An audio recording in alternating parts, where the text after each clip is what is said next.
Okay అమ్మా, మనం group 1 group 2 especially Andhra Pradesh మరియు తెలంగాణ రాష్ట్రాల్లో జరిగేటటువంటి గ్రూప్ 1 గ్రూప్ 2కి సంబంధించినటువంటి ఆన్లైన్ క్లాసెస్ మనం చాలా నీట్గా చాలా ఇన్డెప్త్గా చెప్పుకోవడం జరుగుతుంది. ఇంతకుముందు మనకు 2 లేదా 3 వీడియో క్లాసులు రిలీజ్ అవ్వడం జరిగింది ఇండియన్ పాలిటీకి సంబంధించి. ఈరోజు మనం చెప్పుకునేటటువంటి ప్రత్యేకమైనటువంటి టాపిక్ అమ్మా ప్రియాంబుల్. దాన్ని మనం ప్రవేశిక అంటాం. చూడన్నాను, ఇక్కడ రాస్తున్నాను నీట్గా.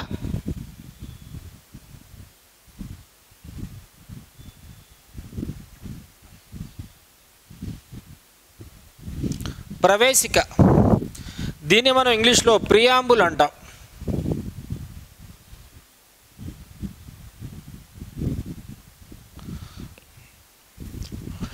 స్వేచ్ఛా స్వాతంత్ర్యాలు సంపాదించుకున్నటువంటి ప్రతి ఒక్క దేశానికి ఉండవలసిన ఉండవలసినటువంటి మొదటి ప్రాథమిక లక్షణం రాజ్యాంగాన్ని రూపొందించుకోవడం లేదా రాజ్యాంగాన్ని తయారు చేసుకోవడం.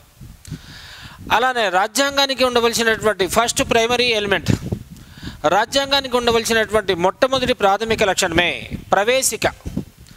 ప్రవేశిక లేని రాజ్యాంగాలు ప్రపంచంలో ఎక్కడ వెతికినా కూడా కనిపించడానికి అవకాశం ఏమాత్రం కూడా లేదు. మరి ఇంత ప్రాధాన్యత కలిగినటువంటి ప్రియాంబుల్ లేదా ప్రవేశిక అనేటటువంటి అంశాన్ని మన భారత రాజ్యాంగ నిర్మాతలు ఏ దేశ రాజ్యాంగం నుండి స్వీకరించడం జరిగింది అన్నట్లయితే అమెరికా రాజ్యాంగం నుండి స్వీకరించడం జరిగింది. ప్రవేశిక అనేటటువంటి అంశాన్ని మనం ఏ దేశ రాజ్యాంగం నుండి స్వీకరించుకున్నాం? అమెరికా దేశ రాజ్యాంగం నుండి స్వీకరించుకోవడం జరిగింది. ఏంటి ప్రవేశిక? రాజ్యాంగానికి సంబంధించినటువంటి అన్ని అంశాలను అన్ని లక్షణాలను స్పష్టంగా మరియు క్లుప్తంగా మనలాంటి సాధారణ ప్రజానీకానికి కూడా అర్థమయ్యే ఒక ప్రత్యేకమైన విభాగం పేరే ప్రవేశిక అంట. ఎలా? ఎవరైనా విదేశీ ప్రతినిధులు మన భారతదేశానికి సందర్శించడానికి వచ్చినటువంటి సందర్భాల్లో మన భారతదేశానికి సంబంధించినటువంటి లక్షణాలపై వారికంటూ ఒక ప్రత్యేకమైనటువంటి అవగాహన ఉండాలి అన్నట్లయితే ముందుగా వారు చదవలసినటువంటి ప్రత్యేకమైనటువంటి అంశమే ప్రియాంబుల్, ప్రవేశిక. కాబట్టి ప్రవేశిక లేని రాజ్యాంగాలు ప్రపంచంలో ఎక్కడ వెతికినా కూడా కనిపించడానికి అవకాశం ఏమాత్రం కూడా లేదు. మరి ప్రవేశిక గల ఇతర పేర్లు, another names of the preamble అంటున్నాం.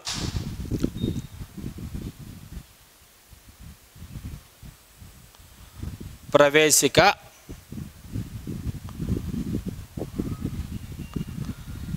ఇతర పేర్లు, another names of the preamble, ప్రవేశిక గల ఇతర పేర్లు. దీన్ని మనం భూమిక అంటాం, పీఠిక అంటాం, విషయ సూచిక అంటాం, ఉపోద్ఘాతం అంటాం, మొదటి పేజీ అనేటటువంటి పేర్లతో కూడా మనం పిలవడానికి అవకాశం ఉంది. ఇవన్నీ కూడా ప్రవేశిక ఉన్నటువంటి ప్రత్యేకమైనటువంటి పర్యాయ పదాలుగా చెప్పుకుంటాం. రైట్. మరి ప్రవేశిక అంటే ఏం చెప్పుకున్నాం మనం? స్వేచ్ఛా స్వాతంత్ర్యాలు సంపాదించుకున్న ప్రతి దేశానికి ఉండవలసినటువంటి మొదటి ప్రాథమిక లక్షణం రాజ్యాంగాన్ని రూపొందించుకోవటం. రాజ్యాంగానికి ఉండవలసినటువంటి ఫస్ట్ ప్రైమరీ ఎలిమెంట్, మొదటి ప్రాథమిక లక్షణమే ప్రవేశిక. ప్రవేశిక లేని రాజ్యాంగాలు ప్రపంచంలో ఎక్కడ వెతికినా కూడా కనిపించడానికి అవకాశం ఏమాత్రం కూడా లేదు. మరి ఈ ప్రవేశిక మనం ఎక్కడి నుంచి తెచ్చుకున్నాం? అమెరికా రాజ్యాంగం నుండి స్వీకరించడం జరిగింది. రైట్. మరి ప్రవేశిక గల ఇతర పేర్లు అంటే మనం ఏం చెప్పుకున్నాం? ఫస్ట్ వన్ భూమిక, పీఠిక,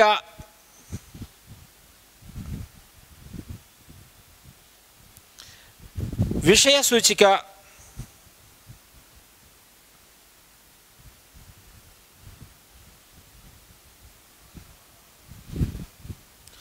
మొదటి పేజీ,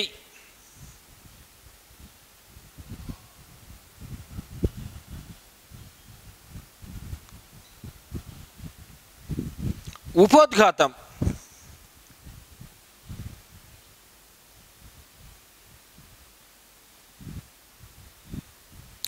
ఇవన్నీ కూడా ప్రవేశిక గల ఇతర పేర్లుగా మనం చెప్పుకోవటం జరిగింది. రైట్.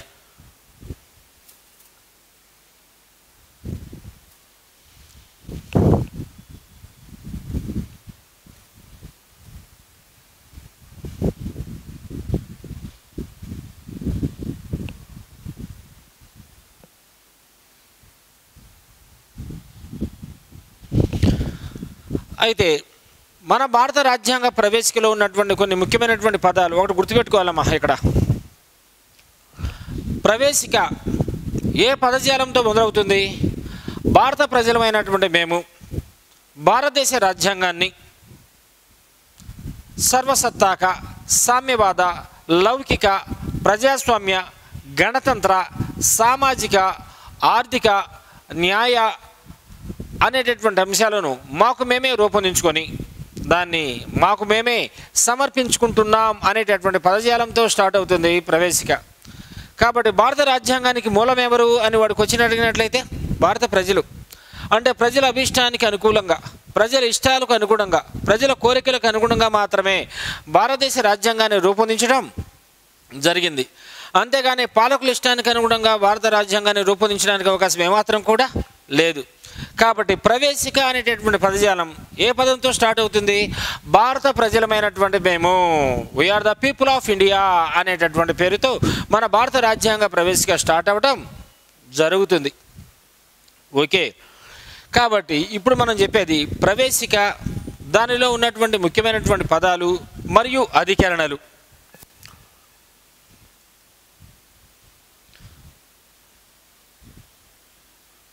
ప్రవేశిక ముఖ్యమైన పదాలు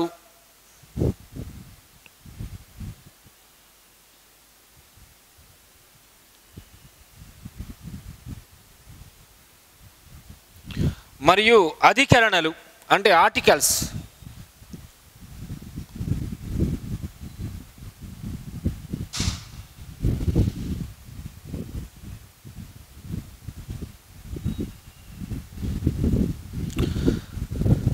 ప్రవేశంలో పేర్కొన్నటువంటి ముఖ్యమైనటువంటి పదజాలం ఈ విధంగా ఉంది నాన్న. ఫస్ట్ వన్ నాన్న, ఒకటి గుర్తుపెట్టుకోమా. First one సామ్యవాదం. దీన్ని మనం సోషలిజం అంటాం.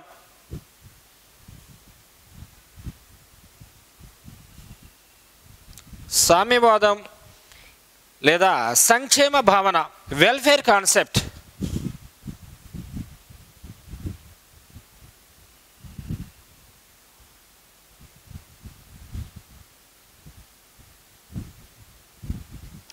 సెకండ్ వన్ లౌకిక. థర్డ్ వన్ దీన్ని మనం సెక్యులరిజం అంటాం ఇంగ్లీష్లో. థర్డ్ వన్ ప్రజాస్వామ్యం.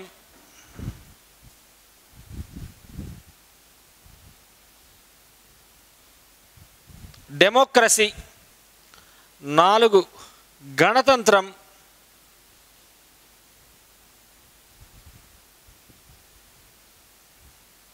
గణతంత్ర విధానం, దీన్ని మనం రిపబ్లికన్ సిస్టమ్ అంటాం.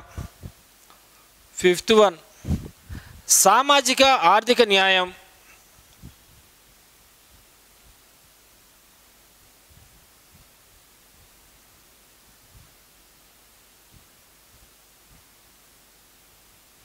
సామాజిక ఆర్థిక న్యాయం, దీన్ని మనం సోషల్ అండ్ ఎకనామిక్ జస్టిస్ అనేటటువంటి పేరుతో పిలుస్తాం. 6th వన్ రాజకీయ న్యాయం.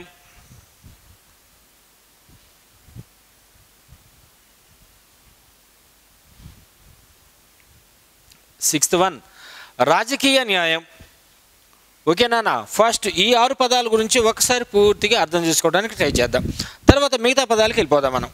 రైట్ నానా? ఫస్ట్ సామ్యవాదం మరియు సంక్షేమ భావన అన్నాను. వీటి గురించి వివరించేటటువంటి అంశాలు, దీన్ని మనం ఆదేశిక సూత్రాలు అంటారు.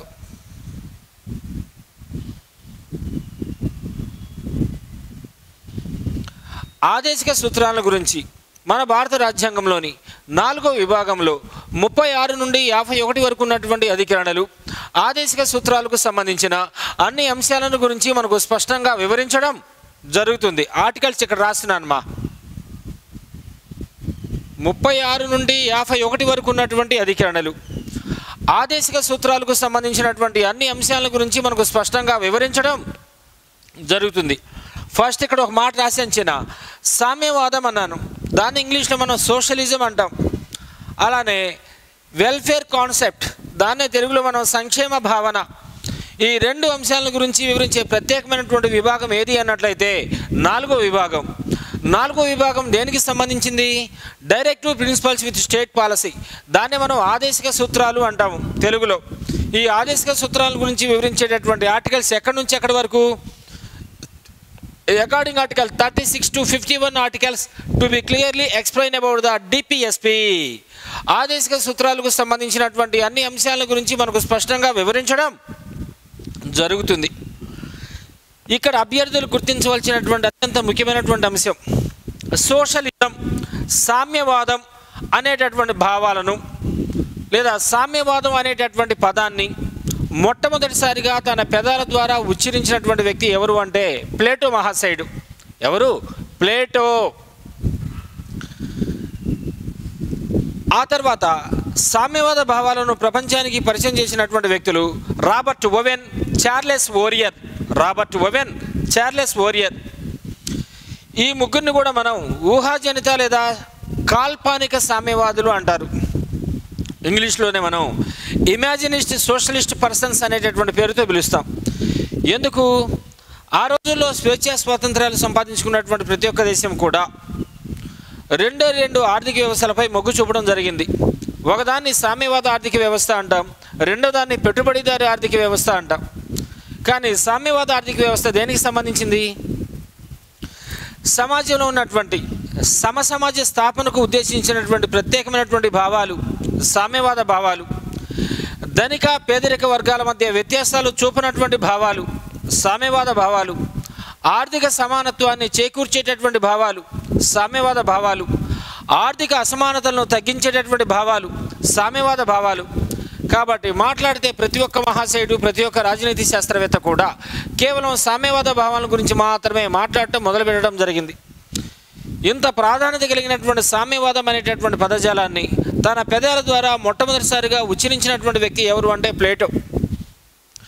ప్లేటో తర్వాత సామ్యవాద భావాలను ప్రపంచానికి పరిచయం చేసినటువంటి వ్యక్తులు ఎవరు అన్నట్లయితే రాబర్ట్ ఓవెన్, చార్లెస్ ఓరియర్. వీరు సామ్యవాద భావాలను ప్రపంచానికి పరిచయం అయితే చేశారు. కానీ స్వేచ్ఛా స్వాతంత్ర్యాలు సంపాదించుకున్నటువంటి ఒక దేశం తన దేశ ఆర్థిక వ్యవస్థకు అనుగుణంగా ఒక ప్రత్యేకమైన, ఒక విలక్షణమైన, ఒక సమగ్రమైన సామ్యవాద ఆర్థిక వ్యవస్థను ఏ విధంగా నిర్మించుకోవాలి అనేటటువంటి అంశంపై ఈ ముగ్గురికి ఒక స్పష్టమైనటువంటి ఏకాభిప్రాయం లేదు. కాబట్టి వీళ్ళని మనం ఊహాజనిత లేదా కాల్పనిక సామ్యవాదులు అనేటటువంటి పేరుతో పిలువబడటం జరిగింది. కాబట్టి సంప్రదాయ సామ్యవాద సిద్ధాంత పితామహుడు, father of the traditional socialism theory ఎవరు అన్నట్లయితే ప్లేటో. ఆ తర్వాత ఇలాంటి సంప్రదాయ సామ్యవాద సిద్ధాంతానికి ఒక శాస్త్రీయమైనటువంటి హోదాను, ఒక ప్రత్యేకమైనటువంటి గుర్తింపును తీసుకొచ్చినటువంటి వ్యక్తి ఎవరు అన్నట్లయితే కార్ల్ మార్క్స్. ప్రపంచంలో ఉన్నటువంటి కార్మికుల మొత్తాన్ని ఏకం చేసినటువంటి ఘనత ఎవరికి మాత్రమే దక్కుతుంది అన్నట్లయితే కార్ల్ మార్క్స్కి మాత్రమే దక్కడం జరుగుతుంది. ఇతను రచించినటువంటి ప్రముఖమైనటువంటి గ్రంథాలు communist manifesto, Das Kapital, the holy family, revolution and counter revolution, a contribution to the critique of political economy. ఇలాంటి ప్రముఖమైనటువంటి గ్రంథాలను రచించినటువంటి వ్యక్తి ఎవరు అంటే కార్ల్ మార్క్స్. కాబట్టి father of the modern socialism లేదా father of the scientific socialism ఎవరు అన్నట్లయితే కార్ల్ మార్క్స్ మహాశయుడిని మనం చెప్పుకోవడం జరుగుతుంది. అయితే ఈ సామ్యవాదంపై కొన్ని ప్రత్యేకమైనటువంటి విమర్శలు కూడా ఉన్నాయి. మాట్లాడితే ప్రతి ఒక్క రాజనీతి శాస్త్రవేత్త కూడా, మాట్లాడితే ప్రతి ఒక్క అర్థశాస్త్రవేత్త కూడా, ప్రతి ఒక్క తత్వశాస్త్రవేత్త కూడా కేవలం సామ్యవాద భావాల గురించి మాత్రమే మాట్లాడటం మొదలుపెట్టడం జరిగింది. అసలు సామ్యవాదం యొక్క ఉద్దేశం ఏంటి? సంక్షేమ రాజ్య స్థాపన లేదా శ్రేయో రాజ్య స్థాపన లేదా సమసమాజ స్థాపన లేదా వర్గరహిత సమాజ స్థాపన. కాబట్టి అందరూ మాట్లాడటం వల్ల తన ఆకారాన్ని కోల్పోయిన టోపీ లాంటిదే సామ్యవాదం.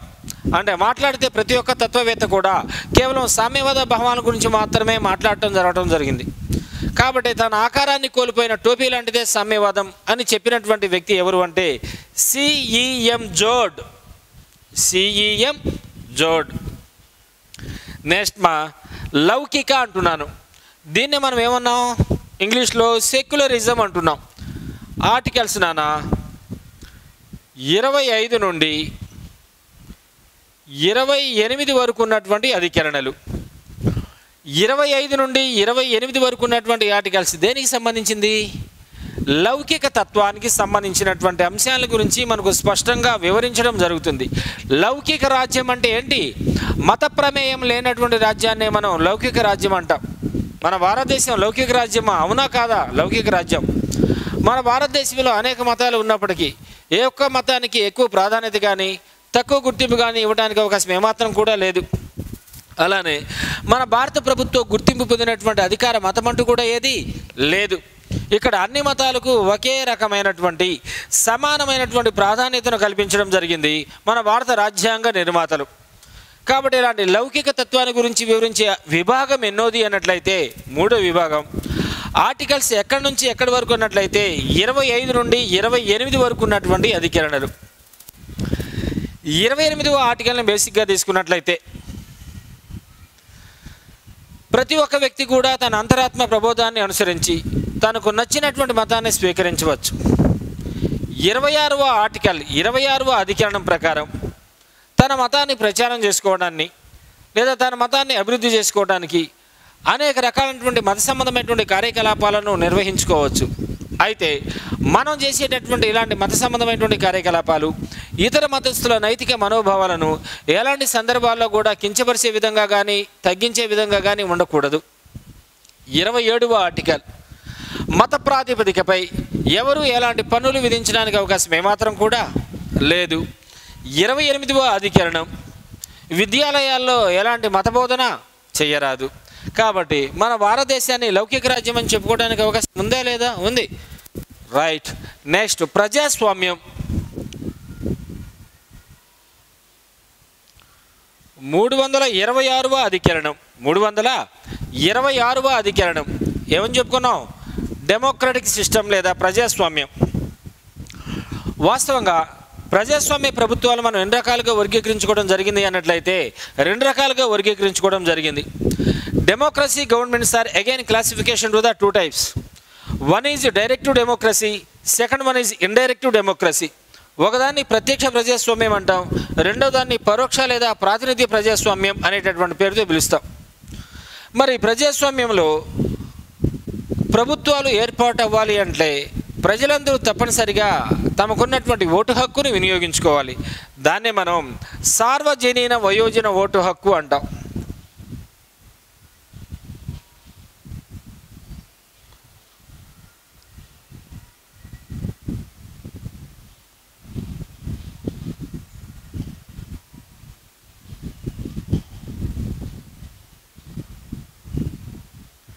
సార్వజనీన వయోజన ఓటు హక్కు.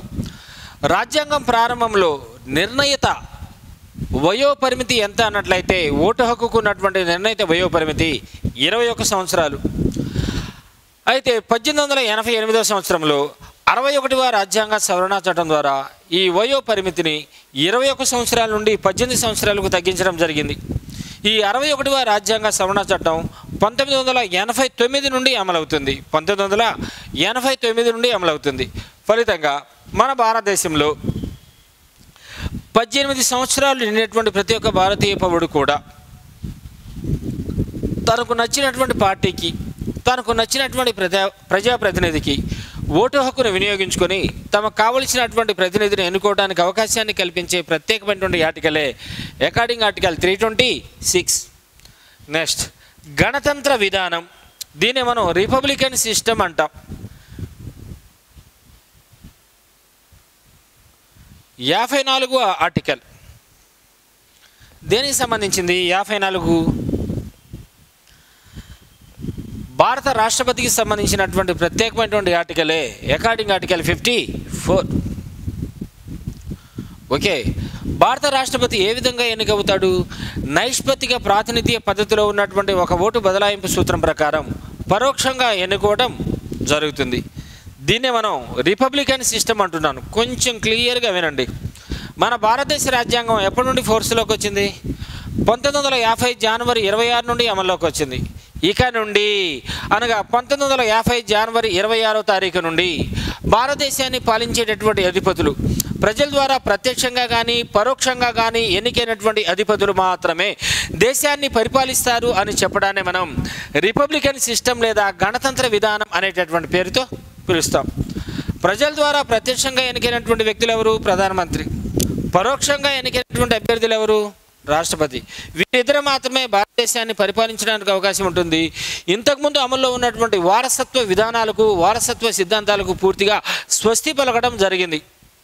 దీన్ని మనం రిపబ్లికన్ సిస్టమ్ లేదా గణతంత్ర విధానం అనేటటువంటి పేరుతో పిలుస్తాం. నెక్స్ట్ వన్ అన్న సామాజిక ఆర్థిక న్యాయం. దీని గురించి వివరించేటటువంటి ఆర్టికల్స్ 17, 23, 24 అధికరణలు. అంటే ఈ 3 ఆర్టికల్స్ ఏ విభాగానికి సంబంధించినవి? మూడో విభాగం దేనికి సంబంధించింది? ప్రాథమిక హక్కులకు సంబంధించినటువంటి అన్ని అంశాల గురించి మనకు స్పష్టంగా వివరించడం జరుగుతుంది. ప్రాథమిక హక్కులన్నీ కూడా వాటంతటవే అమల్లోకి వస్తాయమ్మా. కానీ 17, 23, 24 ఆర్టికల్లో పేర్కొన్నటువంటి అంశాలు అమల్లోకి రావాలి అన్నట్లయితే పార్లమెంటు ప్రత్యేకమైనటువంటి చట్టాన్ని రూపొందించవలసినటువంటి అవసరం ఎంతైనా ఉంది. 17వ ఆర్టికల్ అకార్డింగ్ ఆర్టికల్ 17 దేనికి సంబంధించింది? ప్రొహిబిటెడ్ ద అన్టచబిలిటీ, అంటరానితనం నిషేధం. ఓకే, కాబట్టి అంటరానితనాన్ని నిషేధిస్తూ భారత పార్లమెంటు 1955వ సంవత్సరంలో అస్పృశ్యత నిషేధ చట్టాన్ని రూపొందించడం జరిగింది. ఆ తర్వాత ఈ చట్టంలో ఉన్నటువంటి లోపాలను తొలగిస్తూ 1976వ సంవత్సరంలో ఈ చట్టాన్ని సివిల్ రైట్స్ ప్రొటెక్షన్ యాక్ట్గా, అంటే పౌర హక్కుల పరిరక్షణ చట్టంగా పేరు మార్చడం జరిగింది. ఆ తర్వాత ఇదే చట్టాన్ని 1989వ సంవత్సరం నుండి ఎస్సీ ఎస్టీ అకృత్యాల నిరోధక చట్టంగా లేదా ఎస్సీ ఎస్టీ అట్రాసిటీ యాక్ట్గా పిలవటం జరుగుతుంది. కాబట్టి 17 ఆర్టికల్లో పేర్కొన్నటువంటి అంశం ఇంప్లిమెంట్ అవ్వాలంటే పార్లమెంటు ప్రత్యేకమైనటువంటి చట్టాన్ని రూపొందించవలసినటువంటి అవసరం ఎంతైనా ఉంది. నెక్స్ట్ అకార్డింగ్ ఆర్టికల్ 23, దీన్నే మనం ఏం చెప్పుకుంటాం? వెట్టి చాకిరీ నిషేధం అంటాం. వెట్టి చాకిరీ నిషేధం అంటే దోపిడీని నిరోధించేటటువంటి హక్కుల గురించి వివరించడం జరుగుతుంది. 23 మరియు 24 ఆర్టికల్స్. మన చేత మనకు ఇష్టం లేనటువంటి పనులను ఎవరైనా బలవంతంగా ఫోర్స్గా చేస్తున్నట్లయితే అటువంటి పనుల నుండి కాపాడేటటువంటి ప్రత్యేకమైనటువంటి ఆర్టికల్స్ 23 మరియు 24. వెట్టి చాకిరీ నిషేధం. వాస్తవంగా మన భారత రాజ్యాంగంలో ఎక్కడా కూడా వెట్టి చాకిరీ అనేటటువంటి పదం కనిపించదు. ఈ పదానికి బదులుగా హిందీ పదమైనటువంటి బేగార్ అనేటటువంటి పదాన్ని మన భారత రాజ్యాంగంలో చేర్చడం జరిగింది. దీన్ని ఉత్తర భారతదేశంలో హాలీ అంటారు. అంటే ఎటువంటి పారితోషికం ఇవ్వకుండా అభ్యర్థుల చేత పని చేయించుకోవటం, వారికి ఇష్టం లేనటువంటి పనులను చేయించుకోవటం. దీన్ని మనం వెట్టి చాకిరీ నిషేధ చట్టం అనేటటువంటి పేరుతో పిలుస్తాం. నెక్స్ట్ 24 ఆర్టికల్ దేనికి సంబంధించింది? ఇది బాల కార్మిక వ్యవస్థ నిషేధం. అంటే 6 నుండి 14 సంవత్సరాలలోపు బాలబాలికలను ఎటువంటి ప్రమాదకరమైనటువంటి పరిశ్రమల యందు పనిచేయించడానికి అవకాశం ఏమాత్రం కూడా లేదు అనేటటువంటి అంశాన్ని గురించి వివరించే ప్రత్యేకమైనటువంటి ఆర్టికలే అకార్డింగ్ ఆర్టికల్ 24. నెక్స్ట్ రాజకీయ న్యాయం. సేమ్ ఆర్టికల్ రిపీట్ అవుతుంది ఇక్కడ. 326వ అధికరణం. 326వ ఆర్టికల్ దేనికి సంబంధించింది? సార్వజనీన వయోజన ఓటు హక్కు. ప్రారంభంలో ఓటు హక్కు యొక్క నిర్ణయిత వయోపరిమితి ఎంత? 21 సంవత్సరాలు. ప్రస్తుతం ఓటు హక్కు యొక్క వయోపరిమితి ఎంత? 18 years.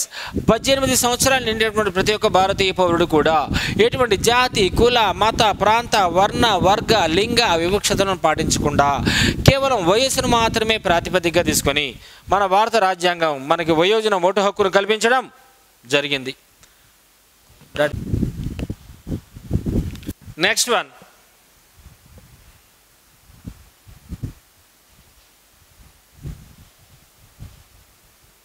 ఆలోచన మరియు భావ ప్రకటన స్వేచ్ఛ.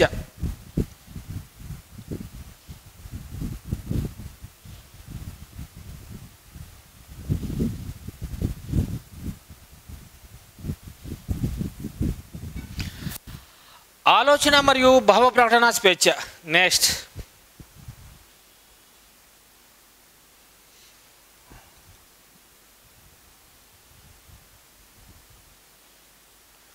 విశ్వాసం, నమ్మకం,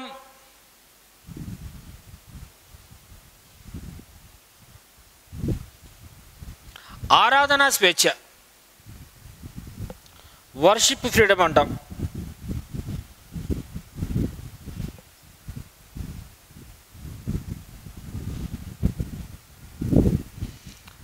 తర్వాత హోదా మరియు అవకాశాలలో సమానత్వం,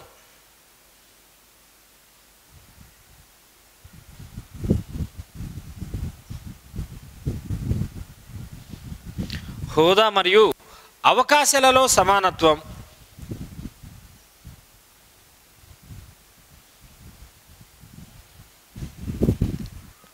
లాస్ట్ వన్ వ్యక్తి గౌరవం మరియు సౌభ్రాతృత్వం,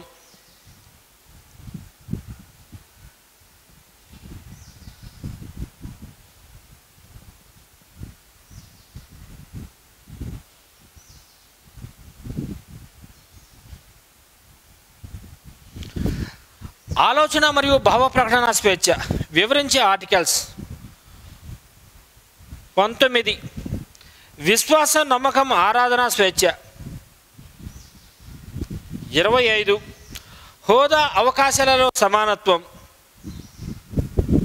14, 15, 16, 39, 326, వ్యక్తి గౌరవం మరియు సౌభ్రాతృత్వం 51 సబ్ క్లాస్ ఈ,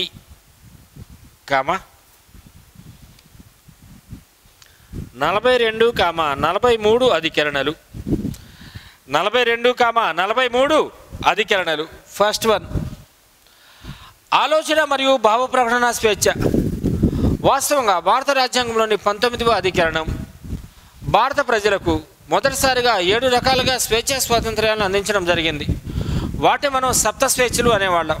ప్రస్తుతం 19 ఆర్టికల్ ద్వారా భారత పౌరులకు అందుబాటులో ఉన్నటువంటి మొత్తం స్వేచ్ఛా స్వాతంత్ర్యాలు 6 రకాలు. 19(1)A వాక్ స్వాతంత్ర్యం లేదా భావ ప్రకటన స్వాతంత్ర్యం. 19(1)B ఆయుధాలు లేకుండా సభలు సమావేశాలు జరుపుకునే స్వాతంత్ర్యం. 19(1)C సంస్థలను సంఘాలను ఏర్పాటు చేసుకునే స్వాతంత్ర్యం. 19(1)D సంచార స్వాతంత్ర్యం. 19(1)E స్థిర నివాసాన్ని ఏర్పాటు చేసుకునే స్వాతంత్ర్యం. 19(1)F దీన్ని మనం ఫ్రీడమ్ ఆఫ్ ప్రాపర్టీ అంటాం, అంటే ఆస్తిని సముపార్జించుకునే స్వాతంత్రం. ఇది ప్రస్తుతానికి మనకు అందుబాటులో లేదు. ఎప్పుడైతే 1978 సంవత్సరంలో 44వ రాజ్యాంగ సవరణ చట్టాన్ని రూపొందించడం జరిగిందో ఈ 19(1)F అనేటటువంటి సబ్ క్లాజ్ను పూర్తిగా తొలగించడం జరిగింది. 19(1)G నీ ఇష్టం వచ్చిన వృత్తిని వ్యాపారాన్ని కొనసాగించుకునేటటువంటి స్వాతంత్రం. ఈ 6 రకాల స్వేచ్ఛా స్వాతంత్ర్యాలు కేవలం మన భారత పౌరులకు మాత్రమే చెల్లుబాటు అవుతాయి, కానీ విదేశీయులకు వర్తించడానికి అవకాశం ఏమాత్రం కూడా లేదు. అయితే ఈ 6 రకాల స్వేచ్ఛా స్వాతంత్ర్యాలను కొన్ని రకాల పరిమితులకు లోబడి మాత్రమే మనం అనుభవించాలి, కానీ మన ఇష్టం వచ్చినటువంటి రీతిలో ఈ 6 రకాల స్వేచ్ఛా స్వాతంత్ర్యాలు అనుభవించడానికి అవకాశం ఏమాత్రం కూడా లేదు. నెక్స్ట్ విశ్వాసం, నమ్మకం, ఆరాధన స్వేచ్ఛ. అంటే దీన్నే మనం మత స్వాతంత్ర్యపు హక్కు అంటాం. ఇక్కడ ఒకే ఒక ఆర్టికల్, అకార్డింగ్ ఆర్టికల్ 25 25వ అధికరణం నీ అంతరాత్మ ప్రబోధాన్ని అనుసరించి నీకు నచ్చినటువంటి మతాన్ని, నీకు ఇష్టం వచ్చినటువంటి మతాన్ని నువ్వు స్వీకరించవచ్చు, మత సంబంధమైనటువంటి కార్యకలాపాలను కొనసాగించుకోవచ్చు. హోదా మరియు అవకాశాలలో సమానత్వం 14, 15, 16, 39, 326 ఆర్టికల్స్ అన్నాం. 14 all citizens are equal before law, చట్టం దృష్టిలో అందరూ సమానులే, ఒకరికి ఎక్కువ కానీ మరొకరికి తక్కువ ప్రాధాన్యత కానీ కల్పించడానికి అవకాశం ఏమాత్రం కూడా లేదు. 15వ ఆర్టికల్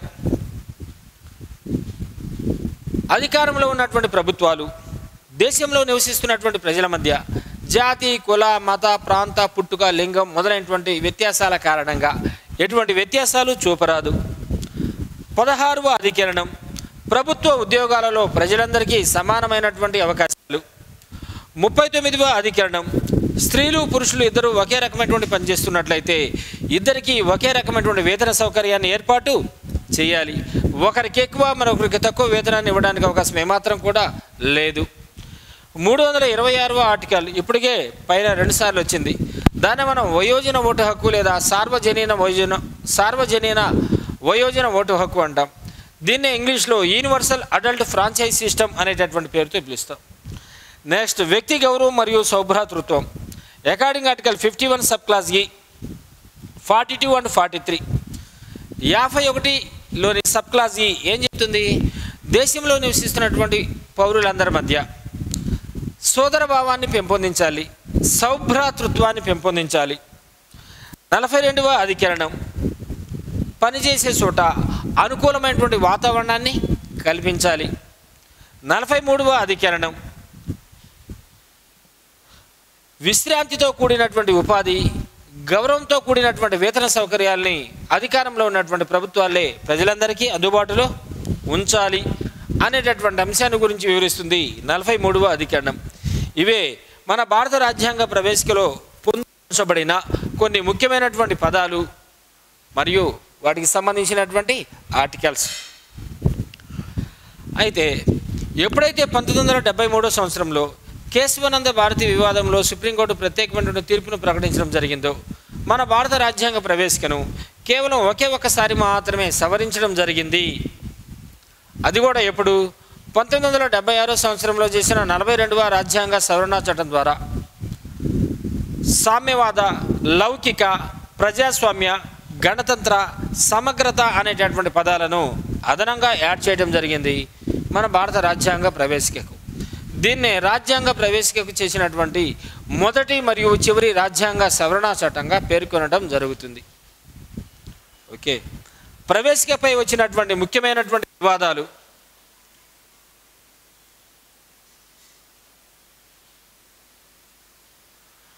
ఫస్ట్ వన్ 1960 బెరుబారి యూనియన్ వివాదం.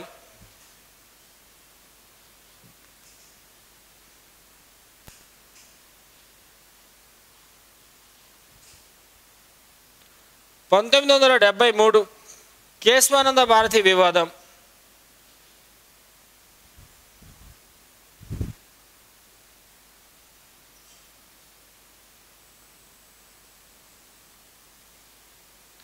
1980 మినర్వా మిల్స్ వివాదం.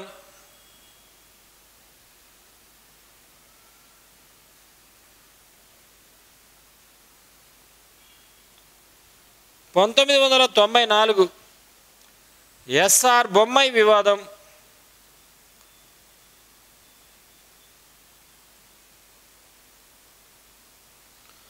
1995 ఎల్ఐసి వివాదం.